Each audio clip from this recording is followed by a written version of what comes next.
2020 का Wuhan virus याद है ना दोस्तों। एक छोटा सा वायरस जो पूरी दुनिया भर में फैल गया था और उसी वक्त से उस वायरस ने हमारी जिंदगियां बदल के रख दी। लॉकडाउन, मास्क और हॉस्पिटल की भीड़ सबने देखी। अब एक नया खतरा सामने आ रहा है दोस्तों, HMPV यानी ह्यूमन मेटान्यूमो वायरस। ये भी एक रेस्पिरेटरी वायरस है जो फ्लू की तरह सिम्टम्स देता है। कफ, फीवर और सांस लेने में परेशानी इसके प्रमुख सिम्टम्स हैं। चाइना में अभी ये वायरस बहुत तेजी से फैल रहा है और हॉस्पिटल का हाल वैसा ही हो रहा है जैसे 2020 में वुहान के टाइम था। लेकिन दोस्तों बात यहीं खत्म नहीं होती, क्योंकि ये वायरस इजीली बॉर्डर क्रॉस कर सकता है और इंडिया और दुनिया के लिए एक नया खतरा बन सकता है। तो क्या ये एक और पैंडेमिक की शुरुआत है और क्या इस बार हम तैयार हैं? ये वीडियो आपको सब कुछ बताएगी दोस्तों, इस वायरस की हिस्ट्री, सिम्टम्स, प्रिवेंशन और कैसे हम इससे लड़ सकते हैं। तो दोस्तों बने रहिएगा इस वीडियो में। The HMPV virus that is now being detected, a case of HMPV indicate, but not the World Health Organization, neither China has verified any of these claims. It is being suggested that mysterious metapneumovirus is making hundreds of people. HMPV यानी human मेटान्यूमो virus एक respiratory virus है जो लगभग 60 साल से दुनिया में है। इसका पहला ऑफिशियल इंट्रोडक्शन 2001 में हुआ, जब डच रिसर्चर्स ने इसकी पहचान की। ये वायरस दोस्तों फ्लू जैसा है। इसमें हमें फीवर, कफ और सांस लेने में परेशानी जैसे सिम्टम्स देखने को मिलेंगे। ये कोई नई चीज नहीं है, लेकिन जब बात सिम्टम्स की आती है तो ये फ्लू की तरह ही काम करता है। ये वायरस दोस्तों मेनली बच्चों और बूढ़ों को ज्यादा इफेक्ट कर रहा है, क्योंकि दोस्तों बच्चों और बूढ़ों की इम्यूनिटी बहुत ज्यादा कमजोर होती है। बच्चे जिनका इम्यून सिस्टम अभी डेवलप हो रहा होता है, उनको ये वायरस बहुत तेजी से इफेक्ट कर रहा है। बूढ़े लोगों के लिए भी ये वायरस बहुत ज्यादा खतरनाक है, क्योंकि उनकी इम्यूनिटी भी बहुत ज्यादा वीक होती है और अगर पहले से ही कोई रेस्पिरेटरी डिसीज है तो ये उनकी कंडीशन को और भी ज्यादा खराब कर सकती है। HMPV वायरस दोस्तों जब स्प्रेड होता है, जब कोई इन्फेक्टेड इंसान खांसी या छींक के जरिए हवा में ड्रॉपलेट्स रिलीज करता है, या जब कोई इन्फेक्टेड सरफेस को टच करके अपने मुंह, नाक या आंखों से लगा ले, तब वो इंसान के ज्यादा चांसेस बढ़ जाते हैं कि वो इस वायरस से इन्फेक्टेड है। ये वायरस भी सीजनल है दोस्तों। मोस्टली विंटर्स और अर्ली स्प्रिंग में ज्यादा केसेस आते हैं, फ्लू और RSV की तरह। इस वायरस का कोई इलाज अभी तक नहीं है दोस्तों, मतलब वैक्सीन या एंटीवायरल मेडिसिन अभी तक नहीं बनी है। ट्रीटमेंट हम मेनली सिम्टम्स को मैनेज कर सकते हैं, बॉडी में हाइड्रेशन पूरा करके, फीवर के लिए OTC मेडिसिन लेना, और अगर केस ज्यादा गंभीर हो तो ऑक्सीजन या वेंटिलेटर का सपोर्ट ले सकते हैं। प्रिवेंशन ही बेस्ट अप्रोच है दोस्तों, क्योंकि हम लोग अपना हाइजीन मेंटेन कर सकते हैं, बीमार लोगों से दूर रह सकते हैं, और पीक सीजन में दोस्तों जब ये वायरस फैल रहा होता है तो हम भीड़ भाड़ वाली जगहों को अवॉइड कर सकते हैं और वहां पर मास्क पहन के इस वायरस से बच सकते हैं।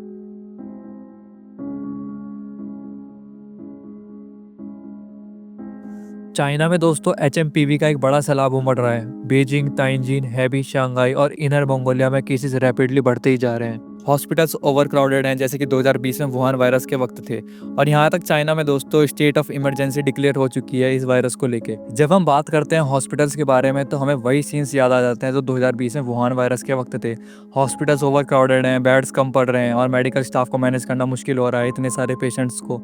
और अगर दोस्तों हम बात करें स्टैट्स की, तो कोई ऑफिशियल नंबर नहीं आई है चाइना की तरफ से, पर जो रिपोर्ट्स और सोशल मीडिया की पोस्ट्स आ रही हैं चाइना से, उनके अकॉर्डिंग ये एक लार्ज स्केल आउटब्रेक है। चाइना की गवर्नमेंट ने दोस्तों कुछ स्टेप्स तो ली हैं, लेकिन जैसे कि पहले भी देखा गया है, ट्रांसपेरेंसी का इशू है।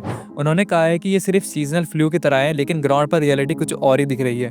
उन्होंने एक मॉनिटरिंग सिस्टम स्टार्ट किया है निमोनिया केसेस के लिए, जिससे कि फ्यूचर आउटब्रेक्स को बेटर मैनेज किया जा सके। लेकिन जब बात आती है दोस्तों पब्लिक कम्युनिकेशन और डेटा शेयरिंग की, तो वहाँ पे चाइना की पॉलिसी थोड़ी क्वेश्चनेबल है। पब्लिक रिएक्शन भी दोस्तों एक मेजर पॉइंट है। लोग डर रहे हैं, कुछ लॉकडाउन के डर से, कुछ दूसरे कंट्रीज में ट्रैवल रेस्ट्रिक्शन लगाने के डर से। सोशल मीडिया पे मीम्स और कॉन्स्पायरेसी थ्योरीज भी जोर पकड़ रहे हैं। कुछ तो ये भी कह रहे हैं कि गवर्नमेंट का एक तरीका है अपने इंटरनल इश्यूज को कवर करना। ये पैनिक और मिस इन्फॉर्मेशन का माहौल हेल्थ रिस्पॉन्स को और भी ज्यादा कॉम्प्लिकेट कर रहा है। इस आउटब्रेक की वजह से चाइना की नेबरिंग कंट्रीज और इंटरनेशनल कम्युनिटीज भी अलर्ट हैं। WHO ने भी दोस्तों अपनी कंसर्न दिखाई और चाइना से ट्रांसपेरेंसी और कोऑपरेशन की अपील की है।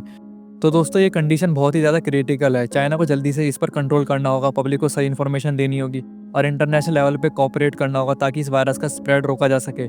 सभी को साथ मिलकर इस चैलेंज का सामना करना होगा, बिकॉज अगर एक बार फिर से ग्लोबल हेल्थ क्राइसिस आया तो कंसिक्वेंसेस बहुत भयानक होंगे।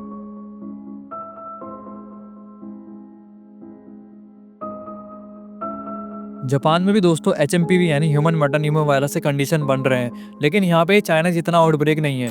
लेटेस्ट अपडेट के अकॉर्डिंग जापान में HMPV केसेस का नंबर 7 लाख तक पहुंच गया है इस सीजन में। ये नंबर थोड़ी चिंता की बात है, लेकिन कंपेयर करके चाइना की कंडीशन से जापान में कंट्रोल थोड़ी बेटर है। सोशल मीडिया पोस्ट और न्यूज़ रिपोर्ट से पता चलता है दोस्तों कि जापान में एचएमपीवी का स्प्रेड होना एक कॉमन बात है, स्पेशली इन विंटर सीजन।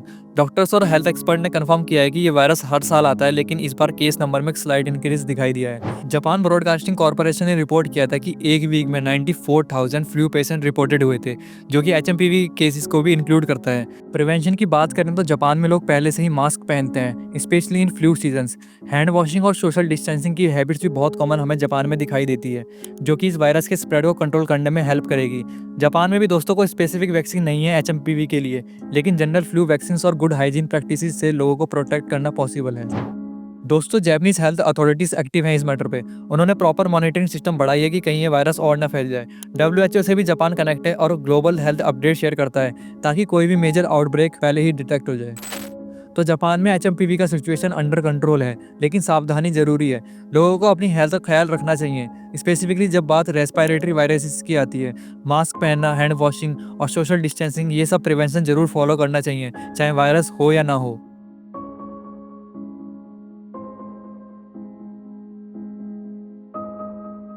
ये virus easily international border cross कर सकता है, स्पेशली जब बात आती है इंटरनेशनल ट्रैवल और ट्रेड की।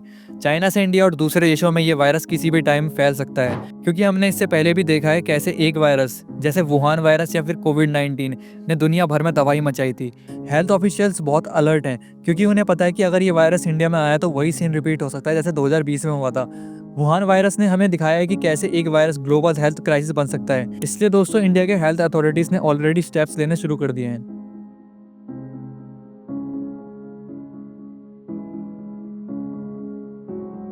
हमें भी दोबारा से दोस्तों मास्क पहनना शुरू कर देना चाहिए, स्पेशली भीड़ वाली जगहों में। सोशल डिस्टेंसिंग, हैंड हाइजीन सब इंपॉर्टेंट है। जब तक कोई वैक्सीन नहीं आती, प्रिवेंशन ही एकमात्र सॉल्यूशन है। हैंड हाइजीन का भी एक बहुत इंपॉर्टेंट रोल है दोस्तों।